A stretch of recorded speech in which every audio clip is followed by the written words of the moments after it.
আসসালামু আলাইকুম প্রিয় দর্শক, আপনারা যে যেখান থেকে আমার এই ভিডিওটি দেখতে পারতেছেন, আমি সবাইকে জানাই আন্তরিক শুভেচ্ছা এবং অভিনন্দন।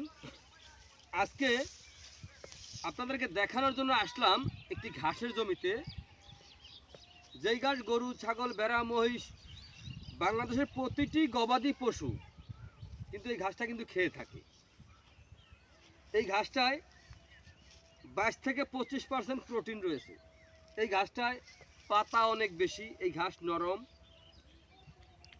এই ঘাসের প্রতিটা ঝোপায় প্রচুর পরিমাণে ঘাস হয়ে থাকে। এই ঘাসটা যখন আপনি একবার রোপণ করবেন, প্রথম রোপণ করলে যেই ঝোপা বলেন অথবা ঝাড় বলেন, যেটাই বলেন না কেন, ওখানে কমসে কম আপনার 50 থেকে 60টি চারা কমসে কম গজিয়ে থাকে।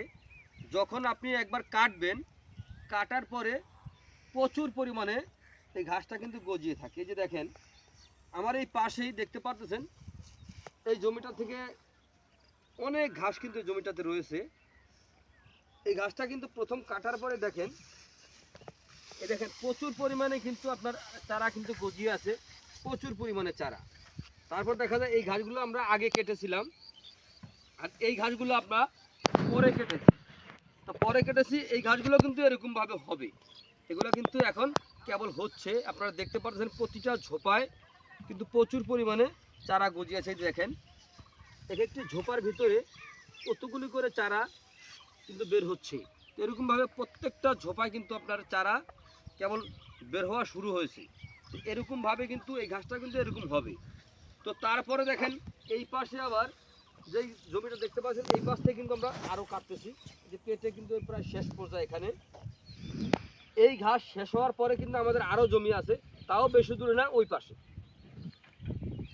তো আপনারা যদি এই ঘাস একবার জমি চাষ করে একবার রোপণ করতে পারেন, একবার রোপণ করতে পারলে কমসে কম 5 থেকে 6 বছর পর্যন্ত আপনারা এই ঘাসটা কিন্তু গরু ছাগলকে খাওয়াতে পারবেন। দেখেন, ইন্দোনেশিয়ান স্মার্ট নেপিয়ার ঘাস খাওয়ালে দুধ ও মাংস উভয় বৃদ্ধি হয়ে থাকে। এর কারণ হচ্ছে এই ঘাসে 22 থেকে 25% প্রোটিন রয়েছে। তো প্রিয় বন্ধুরা, আপনারা যে যেখান থেকে আমার ভিডিওটি দেখতে পাচ্ছেন, যদি আপনাদের কাছে আমার এই ভিডিওটি ভালো লেগে থাকে তাহলে আমার চ্যানেলটিকে সাবস্ক্রাইব করবেন। পরবর্তী ভিডিওগুলো দেখার আমন্ত্রণ রইল। তো সকলে ভালো থাকবেন।